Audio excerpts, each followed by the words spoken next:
존 웨슬레 목사님이 그가 섬기던 교회 청지기 주일에 이런 설교를 하셨습니다. 우리 예수 믿는 사람들은 돈을 잘 벌어야 됩니다. 그렇게 설교하셨어요. 그러자 아내 손을 잡고 처음 나왔던 남편이 야, 목사님 설교 잘하신다 그러더래요. 또 목사님 설교하시면서 우리 예수 믿는 사람들은 믿지 않는 사람보다 돈을 잘 벌 뿐 아니라 돈을 잘 모아야 됩니다. 그렇게 얘기하더라고요. 듣고 있던 남편이 아내 옆구리를 쿡쿡 찌르면서 야, 우리 목사님 설교 잘한다.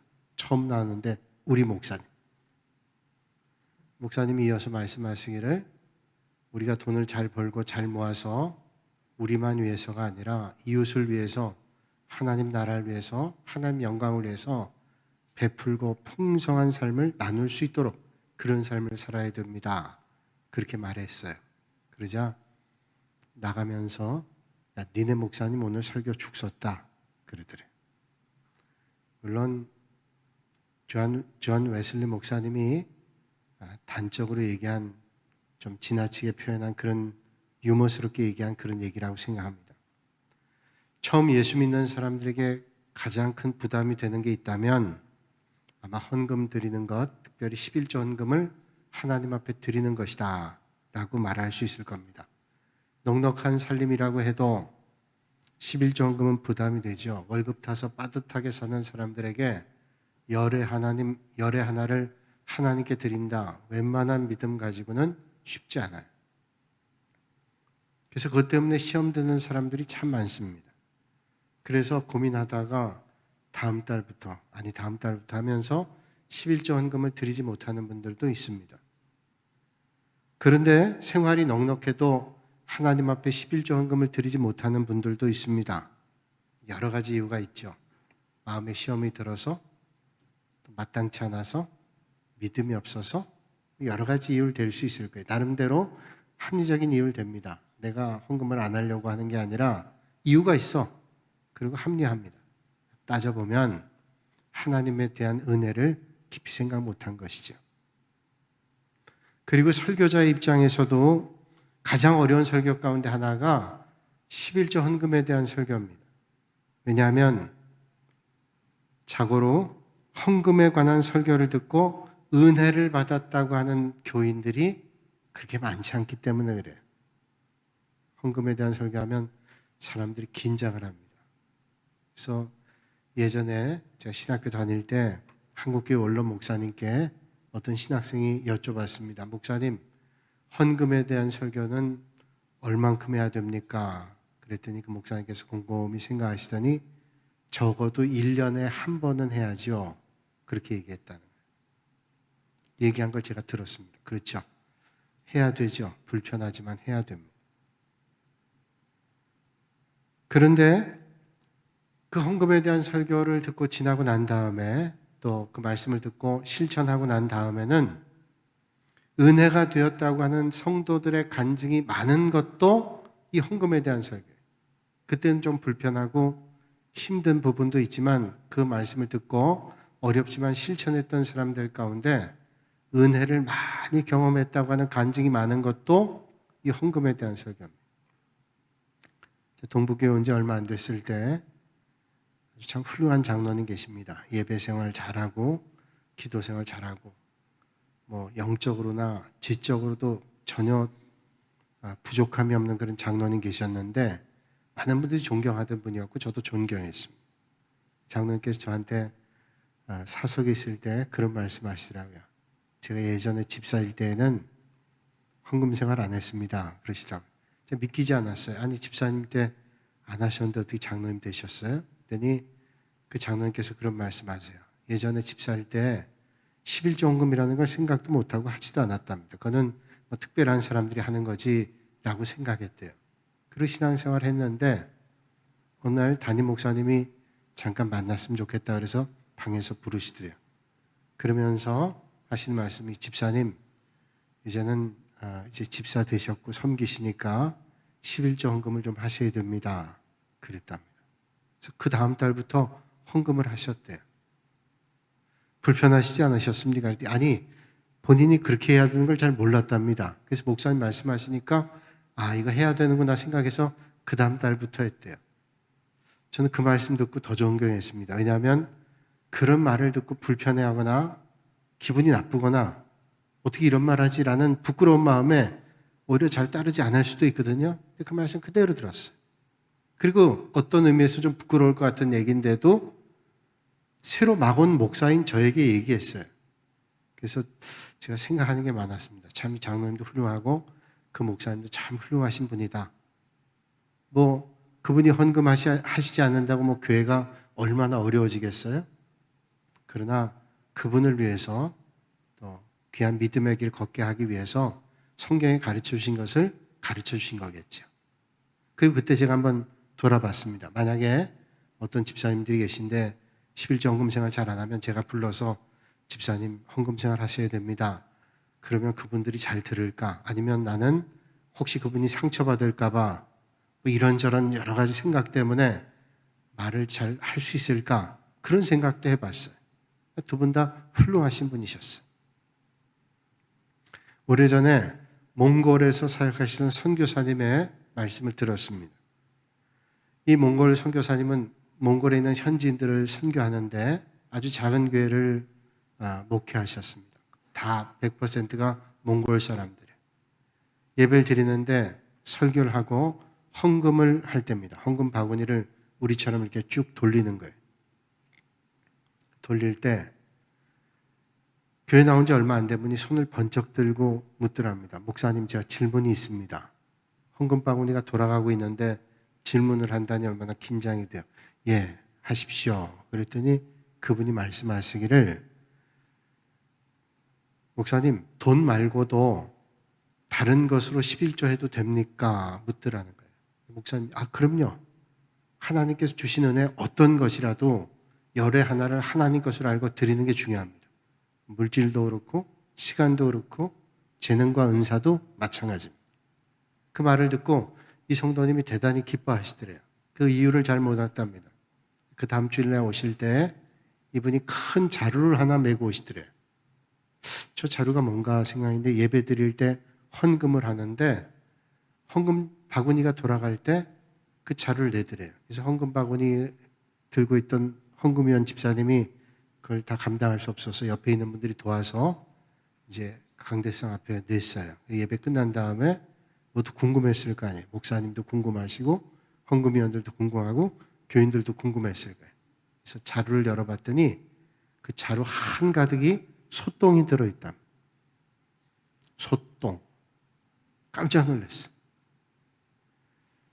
그런데 몽골에선 소똥이 아주 요긴한 난방용품입니다. 난방용품이라고 하는 것은 그 몽골 사람들이 살고 있는 게르라고 하는 천막이 있죠. 그 안에다가 단열재로 바르면 그게 아주 효과가 좋대요. 또 그 소똥을 난방용 난로에 넣어서 태우면 아주 열이 오래가고 좋답니다. 그래서 몽골에는 아주 요긴한 게 소똥인데 그분이 뭐 돈이 마땅하지 없고 그러니까 그걸 갖다가 냈어요. 뭐 괜찮습니다. 근데 문제는 뭐냐 하면 소똥 냄새가 예배당에 진동하는 거예요. 그러나 목사님 그 모습에 감동을 받고 교회 나온 지 얼마 안 된 분인데 그래도 이렇게 하신다는 게 너무 귀한 거잖아요. 그래서 하나님 앞에 간절히 기도했습니다. 오늘 소득의 11조를 드린 이 성도님 가정에 하나님께서 복을 주시되 만배로 하나님 복을 주시길 바랍니다. 그리고 예수님의 이름으로 기도합니다. 기도했습니다. 그런데 그 다음 주일부터 문제가 일어났는데 온 마을에 있는 소들이 그 집 앞에 와서 똥을 싸더래. 똥을 싸면 또 소가 와서 또 똥 싸고. 이게 얼마나 많아졌는지 사실은 거기 소똥이 너무 요긴한 건데 소가 아무 데나 가서 똥 싸면 안 되는데 그 집 가서만 다 싸는 거예요. 그 정말로 이상하고 신비한 일이잖아요. 하나님은 아시죠? 그 이상하고 신비한 일들이 계속 일어났어요. 그래서 그 소똥을 그 집이 그 겨우 내내 난방비가 꽤 드는데 소똥으로 난방을 다 하고도 남아서 그걸 팔아서 생활비에 보탰다 그래요. 오늘 성경을 읽은 말라기 말씀에 하나님을 시험하라 이렇게 말씀합니다. 성경에 하나님을 시험하라는 말이 말라기 외에 또 나오나요? 하나님 시험 받으시는 분입니까? 그런데 시험하라고 말씀하고 있어요. 하나님께서 시험하라고 하는 말씀은 틀림없단 말이에요. 우리가 하나님 앞에 드리면 하나님이 틀림없이 역사하신다는 것을 말씀해 주고 있죠. 부모가 자식을 망치는 방법은 간단합니다. 부모가 자식을 망치는 방법은 그냥 내버려 두는 거예요. 뭘 해도 내버려 두는 거예요. 그저 땡깡 부리고 마음대로 하고 난장판을 만들어도 내버려 두는 겁니다. 그러면 여지없이 10중 8구는 그 자식이 형편없어져요. 내버려 둬요. 뭘 하든지 내버려 두는 겁니다. 생각해 보면 목회자도 마찬가지죠. 그저 듣기 좋은 말만 하고 그저 편한 거, 그것 때문에 좀 불편하지 않은 말들은 하지 않으면 어떤 때는 편할 때도 있죠. 그러나 때로는 힘들고 불편하다 할지라도 하나님께서 말씀하신 것을 지켜 행하도록 하는 것이 사명입니다. 전 남의 교회 가서 다른 교회 가서 제가 강사로 말씀 전할 때는 웬만하면 불편한 말 하지 않아요. 하나님께 주시는 축복의 말씀 전하지. 그런데 제가 목회하는 교회에서는 어떤 때는 좀 불편해도 말해야 될 때 있어요. 왜냐하면 나에게 맡겨주신 하나님의 양떼들이기 때문에 하나님이 주신 복을 누구보다도 많이 받길 원합니다.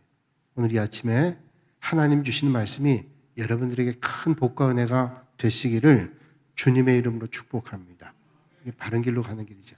사도 바울도 아마 그런 고민이 있었던 것 같아요. 그래서 갈라디아서 1장 10절에 말씀하기를 이제 내가 사람들에게 좋게 하랴 하나님께 좋게 하랴 사람들에게 기쁨을 구하랴 내가 지금까지 사람들의 기쁨을 구하였다면 그리스도의 종이 아니니라 이렇게 말씀. 그리스도의 종이니까 사람에게 기쁨 받는 것도 좋겠지만 그게 아니라 하나님께 기쁨 구하는 걸 내가 하겠다라는. 영국 웨스터민스터 교회의 캔델이라고 하는 목사님은 이런 말씀을 했습니다. 목회자가 11조에 대한 확신이 없던지 성도들이 부담 가질 걸 염려하여 11조에 대한 설교를 하지 않는다면 결과적으로 그 교회와 성도들이 하나님의 약속과 축복을 받지 못하고 가난하게 만드는 것이다. 이것은 교인을 위한 것이 아니라 도리어 교인들에게 해를 끼치는 것이다. 그러므로 당장 교인들이 듣기 싫어한다 할지라도 11조 헌금 설교를 안 하는 것은 병든 아이에게 약이 쓰다고 주지 말자라고 하는 것과 똑같은 것이래. 아니 병들어 있는 아이에게 약을 주지 않으면 괜찮아 나중에 죽어요. 그게 그 아이를 위해서인가요? 그렇지 않죠. 그래서 풍요로운 삶의 원리를 가르쳐서 성도들이 정말 복된 삶을 살게 해야 된다. 옛날 얘기입니다. 요즘에는 그런 선생님이 전혀 없으실 거예요. 근데 옛날에는 저도 경험했지만 선생님들 가운데 조금 인격에 모순된 분들이 있어가지고 아이들 그냥 상처받게 한 사람들이 많았어요. 근데 어느 학교에 미술 시간이었는데 선생님이 아마 선생님이 화가 나셨겠죠. 계속 아이가 말을 안 들으니까 아이가 크레용을 안 가져와. 주민물을 안 가져옵니다. 또 미술 재료들이 좀 비쌌잖아요. 그러니까 안 가져오니까 이 아이가 가난해서 못 갖고 온 건데 매번 안 갖고 오니까 선생님도 좀 화가 나셨을 거예요. 선생님 그런 말씀 하셨대요. 이게 몇 번째냐? 다음에 너 미술 시간 올 때 그 훔쳐서라도 갖고 와. 화가 나서 하셨어요. 아이가 상처를 받았어요. 마음 아팠어요. 부끄러웠어요. 마음속에 어떤 마음 가지냐면 그래 내가 훔쳐서라도 부자 한번 돼보자. 그런 마음으로 살았어. 이 아이가 자라서 어떻게 했어요? 17년 뒤에 이 아이가 감옥 가 있어요.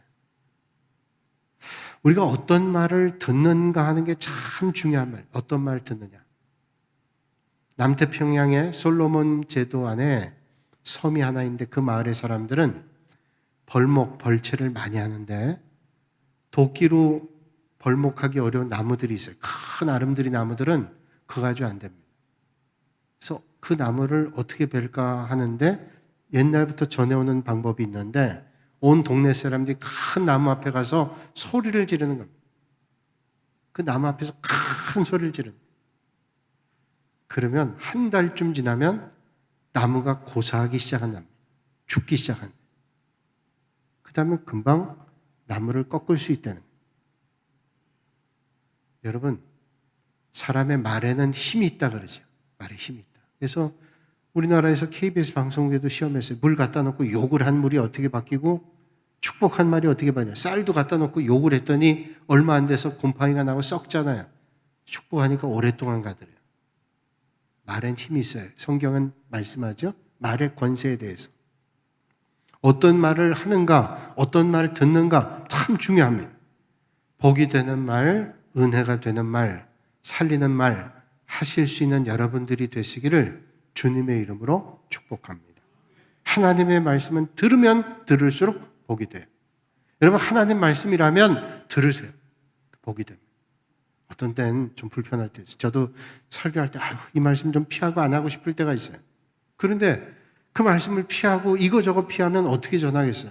주님 주시는 말씀이다 생각하고 마음속에 깊이 고민하면서 해야 돼요. 오늘이 그런 심정으로 하나님의 말씀 전합니다. 부디 여러분들은 오늘 11조 헌금에 관한 설교가 부담이 아니라 더 큰 은혜로 나아가는 복이 되시기를 바랍니다. 그러기 위해서는 11조 헌금하면 복 받습니다. 요즘 그렇게 해서 그 말씀이 들어올 사람들이 별로 없습니다. 그 옛날 얘기죠. 어떻게 그렇게 해. 근데 성경은 말씀해요. 11조의 원리가 뭐냐라고 하는 거 우리에게 말해요. 11조 정신과 원리가 뭐냐. 그 11조 정신의 원리, 그걸 알아야 우리가 하나님 앞에 드리죠. 11조의 기본 정신은 뭔가 하니 모든 것이 하나님 것이다 라는 거예요. 모든 것. 오늘 내가 누리는 모든 게 하나님 것이에요. 내가 열의 하나만 하나님께 드리는 게 아니라 사실은 전부 하나님 건데 하나님의 은혜를 우리는 사랑하면서 열의 하나를 하나님 앞에 드리죠. 그 기본 정신은 모든 게 하나님께로 왔어요. 하나님 거예요. 자, 하나님께서 건강 주시지 않으면 건강할 수 있어요? 여러분, 내가 건강 관리한다고 건강하게 100세까지 사나요? 그렇지 않더라고요. 건강 관리하고 6개월에 한 번씩 건강검진 받고 내시경 찍고 한 분도 하나님 앞에 가요. 하나님이 주시는 은혜 없이는 안 돼요. 물질, 내가 열심히 일한다고 물질이 얻어지나요? 그렇지 않습니다. 하나님이 주신 은혜, 모든 게 하나님께로부터 왔다는 정신입니다. 내 생명, 내가 하는 모든 일, 하나님 주시는 은혜. 여러분, 소득 중에 10분의 1은 종자, 씨앗과 똑같습니다.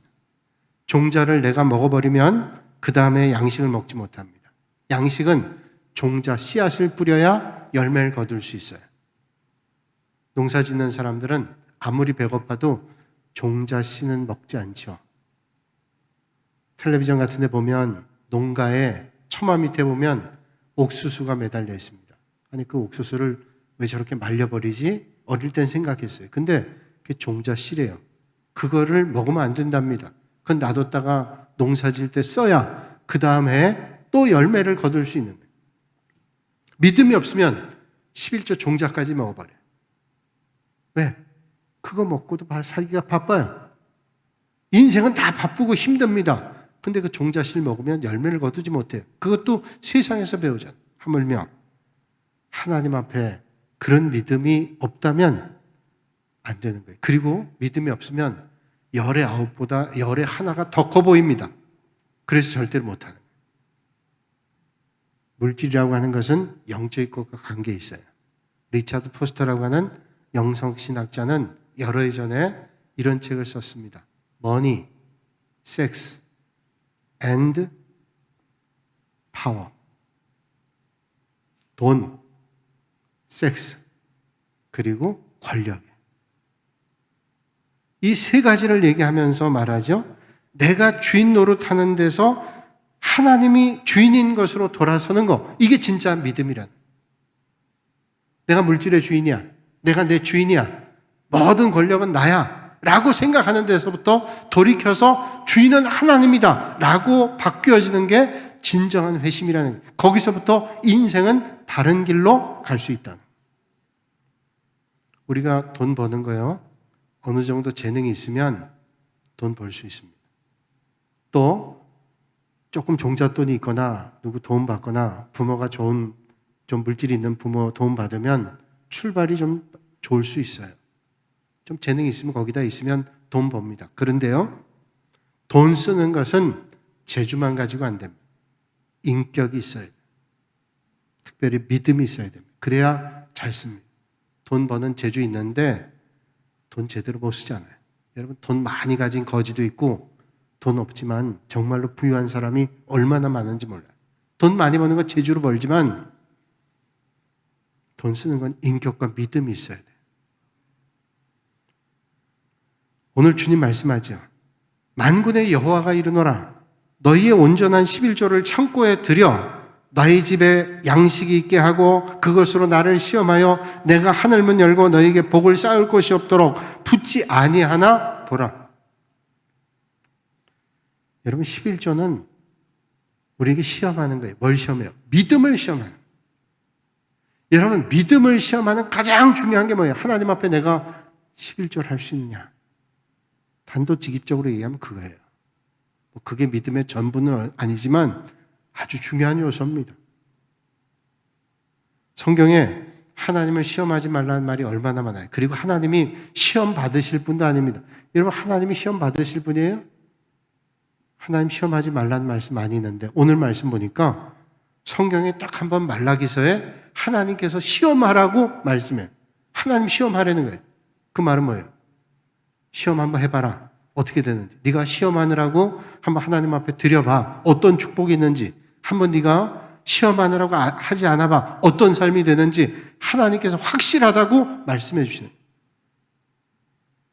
나를 시험하라는 말씀은 그러니까 확실하고 분명하다는 것을 말씀해 주고 있습니다. 어떤 교인이 하나님 앞에 11절 드리고 6번을 놀랬답니다. 하나님 앞에 11절 드리고 6번 놀랐대요. 첫 번째가 11절 드렸는데 믿음이 더 든든해지는 걸 보고 놀랐대요. 아니, 하나님 앞에 11절 드리는데 믿음이 더 생겼대요. 근데 여러분, 당연하잖아요. 우리 생각해보니까 하나님 앞에 안 드릴 때보다 드릴 때 믿음이 더 생겨요. 주님의 나라를 위해 섬길 때 우리의 믿음이 더 생겨요. 더 시간도 투자하고 물질도 드리는데 믿음이 성장해요. 두 번째로는 11절 드리고도 나머지로 살아가는 거에 놀랬대요. 옛날에는 아둥바둥 살면서 늘 부족한 것 같았는데 하나님 앞에 먼저 드리고 났는데도 사는 걸 보고 놀랐답니다. 세 번째로는 그렇게 많은 돈을 연말에 보니까 하나님 앞에 드렸는데 야, 내가 그렇게 낼 수 있었던 능력을 보고 놀랐대요. 네 번째로는 그렇게 드릴 수 있는 담력이 내가 있었다는 걸 보고 놀랐고, 다섯 번째는 그렇게 드렸는데 내 삶의 자리가 부족하기는커녕 더 넉넉해지는 걸 보고 놀랐답니다. 마지막으로는 이런 복을 진작받을 걸 후회하면서 왜 미리 못했나 라고 하는 생각하는 걸 보고 자기 놀랬대요. 저는 다 공감합니다. 틀림없어요. 주님 말씀하죠. 나를 시험하래요. 하늘문을 열고 주님께서 복을 주시겠다는 거예요. 그것도 복을 쌓을 곳이 없을 정도로 많이 주시겠다는 거예요.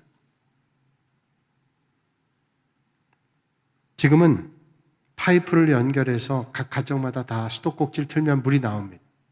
근데 옛날에는 그렇지 않았죠. 우물에서 물을 기르거나 조금 낮을 때는 이제 펌프, 뭐라고 하는지 모르겠지만 이제 펌프질 하면 물이 나오잖아요.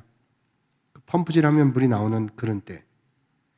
우리가 펌프질 하려고 하면 오랫동안 그 펌프를 쓰지 않으면 물을 쓰려고 하면 항상 물을 한 바가지 부어야 됩니다. 그래야 푹푹 그러다 물이 나와요. 그걸 우리는 마중물이라고 그러죠. 마중물. 그래서 항상 펌프 옆에는 큰 대야에다가 물을 놔둬요. 바가지를 갖다 놓고 물을 한두 바가지 부어야 물이 나옵니다. 마중물을 꼭 부어야 물이 나와요. 만약에 이 마중물이 아깝다고 그 물을 넣지 않고 한번 내가 펌프질 해보겠다. 안 돼요. 절대로 안 돼요. 또 물이 여기 없어서 귀찮아가지고 한번 해보겠다. 안 됩니다. 아무리 해도 안 돼요. 힘들어도 갖다 부어야 되고 아까워도 갖다 부어야 됩니다. 아무리 땅속에 시원한 생수가 솟아나고 있다 할지라도 그 펌프에 물을 끌어올리기 위해서는 마중물을 갖다 부어야 돼요. 그렇다면 하나님께서 왜 오늘 우리의 심령이 불편해지도록 11조에 대해 말씀하고 있을까요? 하나님께서 물질이 필요하실까요? 하나님은 영이시니, 하나님은 세상 만물을 창조하시고 주관하시는 분이시니 물질이 필요 없어요. 왜? 물질을 창조하시고 세상 만물을 다스리는 분이 물질이 뭐가 필요하겠어요? 주님 필요하잖아요. 그런데 하나님께서 왜 우리에게 11조를 드리라고 말씀할까요? 우리의 마음을 받으시기 원했어요. 왜 하나님께서 11조를 드리라고 말씀해요? 내 마음을 받기 원하세요. 내 마음 중심을 하나님 받기 원하신다. 여러분, 내가 하나님께 마음이 가 있다면 하나님 앞에 더 드리고 싶은 게 당연하죠. 이것도 우리 교회에 왔을 때 얼마 안 있을 때 얘기입니다. 한 17, 18년 전 얘기예요. 한 중직자 집사님이 저에게 와서 물었습니다. 목사님, 11조를 드리는 게 맞습니까? 월정헌금을 드리는 게 맞습니까? 그러더라고요. 월정헌금은 한 달에 얼마씩 자기가 작정하고 드리는 거죠. 11조헌금은 열에 하나를 정확하게 생각하고 드리는 거예요. 그분은 꽤 많이 수입이 있는 분입니다. 꽤 많이 벌었어요. 그러니까 그런 어려움이 좀 있겠죠. 고민이 있겠죠. 제가 그래서 그분께 물었습니다. 집사님은 헌금을 많이 드리고 싶으셔서 그러세요?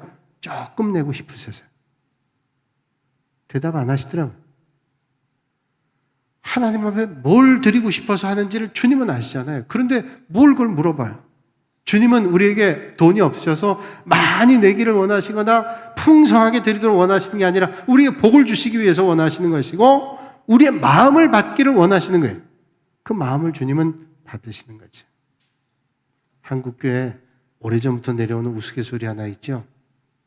어떤 분이 교회만 가면 그저 잘 쓰지도 않은 1,000원짜리만 딱 골라낸답니다. 우스갯소리 전해오는 얘기예요.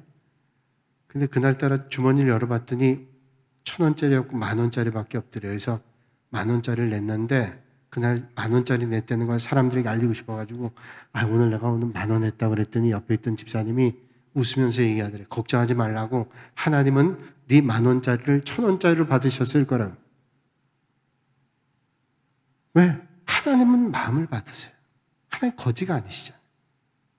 하나님께서 왜 우리에게 드리라고 말씀하실까요? 딴 거 아니에요. 내 마음 중심을, 내 마음을 받기를 원하신다. 그리고 우리에게 복을 주시기를 원하신다. 마태복음 6장 21절에 말씀하죠. 내 보물이 있는 곳에 내 마음도 있다. 내 보물이 있는 곳에 마음이 있어요. 여러분, 집에 황금덩어리 놔두고 멀리 가보세요. 마음이 어디 있어요? 내 집에 황금덩어리가 잘 있나? 떠오를 거예요. 그게 사람의 마음이죠. 우리가 주님을 사랑한다면 내 마음을 드려야 되는데 마음을 드리고 주님 사랑합니다 수백 번 수천 번 외친다 할지라도 그 마음에 담는 그 섬김과 헌신이 없다. 글쎄 그게 정말 주님 사랑하는 것인지 주님 아실 거예요. 아니 저도 알겠어요. 사랑하는 사람의 수고는 절대로 짐이 아니에요. 사랑하는 사람의 헌신은 절대로 짐이 아니에요. 왜? 그 수고가 힘들잖아요. 사랑하기 때문에 주님은 그 사랑의 마음을 받기 원하세요. 맨소레담이란 상품 여러분 아시죠? 안티프라민, 맨소레담 다 비슷한데 어디가 욱신거리거나 바르면 시원하고 열이 나고 그래서 나요. 그 맨소레담을 처음 만든 사람이 미국의 A.A. 하이드라고 하는 사람인데 이 사람 처음 맨소레담 할 때는 잘 안 됐어요. 그래서 부도 위기에 몰렸습니다. 10만 달러가 없어서 문 닫게 생긴 거예요. 근데 이분 믿음이 좋은 사람이라 그 어려운 중에도 하나님 앞에 헌금하는 걸 잊지 않았어요. 11조금 했어요. 주변에 있는 사람들이 비웃었습니다. 아니 지금 망해서 문 닫게 생겼는데 자기 할 일도 제대로 못하면서 11조 한다고 비난했어요. 아랑곳하지 않았어요. 사람들이 비난하니까 이 하이들 한 분이 대답했습니다. 10만 불은 내가 사람으로 진 빚이지만 11조는 하나님께 진 빚인데 내가 하나님께 진 빚은 잊지 말아야지. 그리고 하나님께 진 빚은 내가 꼭 지킬 거라고. 하나님 돈이 없는 분이 아니시지만 그게 필요하신 분 아니시지만 내 마음은 적어도 하나님 앞에 그런 마음이 있다는 고백했어요. 그래서 그 사람이 망해서 못 살게 됐을까요? 맨소레담 우리가 알지 못했던 작은 회사였는데 커졌어요. 알잖아요. 그 회사가 잘 돼서 나중에 선교 사업을 하고 얼마나 많은 섬김의 일을 했는지 몰라요. 주님을 사랑하는 사람을 하나님께서 오늘도 축복해 주십니다. 오늘 축복해 주신다고 말씀하죠. 첫째가 하늘문을 열어요. 여러분, 하나님의 복이 하늘에 쏟아지는데 하늘 문을 열어주시면 되는 거 아니에요? 하나님께서 도와주시면 누가 막을 수 있겠어요? 하나님께서 막아주시고 하나님께서 부어주시는데 누가 막고 누가 멈추게 할 수 있겠습니까? 하나님 부어주시는. 찰리 페이지라고 하는 사람이 있는데 젊은 시절에 돈이 하나도 없었어. 길을 가는데 구세군 남비 있잖아요. 성탄절 구세군 남비, 그 구세군에서 찬양도 하고 말씀도 전하고 이제 구세군 사관한 사람이 그 냄비를 들고 다니면서 헌금을 걷는데 어려운 사람들 위해서 내고 싶었는데 찰리 페이지라는 사람 돈이 없는 거예요. 그래가지고 고민하다가 미안합니다. 내가 하고 싶은데 지금 수중에 돈이 하나도 없고 사실은 오늘 저녁에 먹을 밥값도 없어요. 오늘 어디서 자야 될지도 모릅니다. 너무 딱해 보이는 거예요. 구세군 사관인 분이 자기 주머니를 뒤적거리더니 보니까 1달러밖에 없어요. 근데 1달러가 지금 가치보다 훨씬 크답니다. 1달러를 주면서 얘기했답니다. 젊은이, 너무 딱해 보이는데 그 마음을 하나님께서 받으실 거야. 그런데 1달러를 줄 테니까 그 마음이 있으니 이 10분의 1을 우리 자선 냄비에 내고 9센트, 그러니까 90센트, 10센트는 내고 90센트는 뭐 오늘 끼니를 해결하든지 뭐 하라고. 그래서 10센트를 헌금하고 90센트를 썼어요. 그러면서 너무 감사하게 생각했어요. 그리고 돈을 버는 대로 정말로 11절 철저하게 했어요. 돈 버는 대로. 그죠? 어디서 아르바이트 하면 아르바이트 하는 거 10분의 1, 어디서 뭘 하는 거 10분의 1, 월급 받으면 10분의 1. 그러고 그가 정확히 20년 뒤에 미국의 100만 장자 명단 안에 들어갔대요. 그 고백합니다. 정확한 하나님 앞에 드렸던 그 섬김, 내가 없으니까 아니라 그 하나님의 은혜를 떠올리며 마음을 드리고 정성을 드렸던 그걸 주님 외면하지 않는다. 여러분, 하늘문을 열어주시면 하나님이 쏟으시는 복을 주시는. 또 말씀하죠. 메뚜기 떼를 그만둬요. 옛날에 황충이라 그랬는데 메뚜기 떼가 한번 쑥 훑고 지나가면 아무것도 없어요. 아무리 농사지고 곡식을 싸놔도 메뚜기 떼가 지나가면 하나도 없습니다.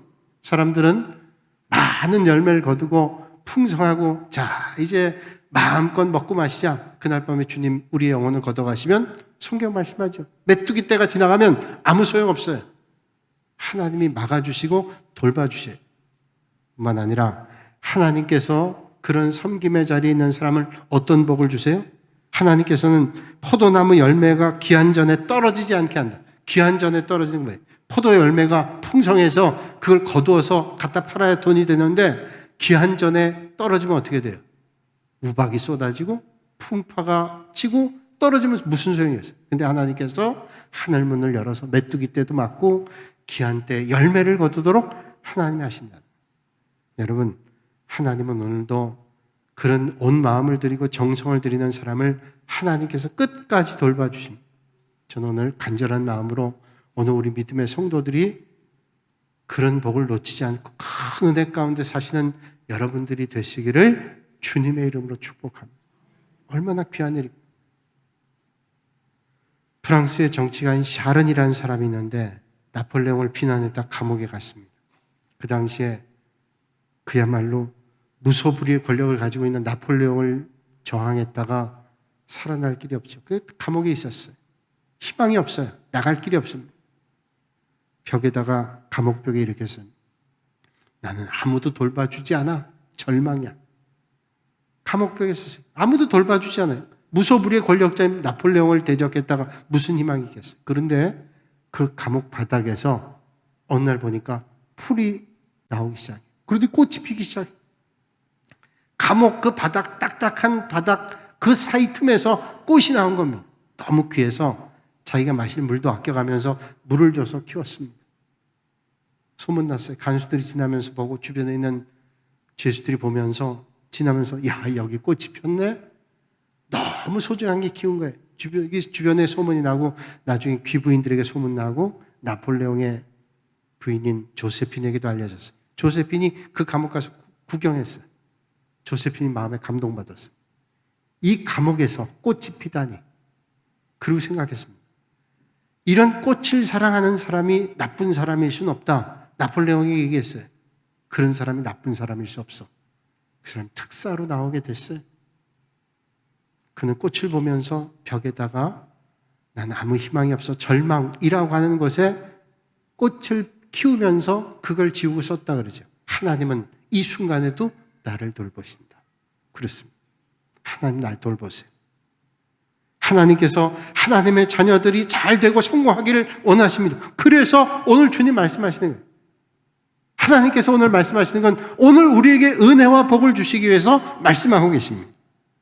우리의 생각과 방법을 버리고 하나님의 뜻과 하나님의 섭리를 따라서 정말로 복 있는 믿음의 자리에 서시는 여러분들이 되시기를 주님의 이름으로 축복합니다. 거룩하신 아버지 하나님, 오늘도 이 아침에 저희를 주님 전에 불러주시고 또 하나님의 귀한 말씀을 함께 나눌 수 있도록 은혜 주시니 감사합니다. 하나님은 우리에게 복을 주시길 원하고 하나님 우리에게 은혜 주시길 원하고 우리가 잘 되기를 원하시는데 그 하나님의 귀한 말씀을 깊이 깨닫고 우리가 온 마음을 다해 주님을 섬겨 정말로 차고 넘치는 복의 사람 될 수 있도록 하나님 인도하여 주시옵소서. 예수님의 이름으로 기도하옵나이다. 아멘.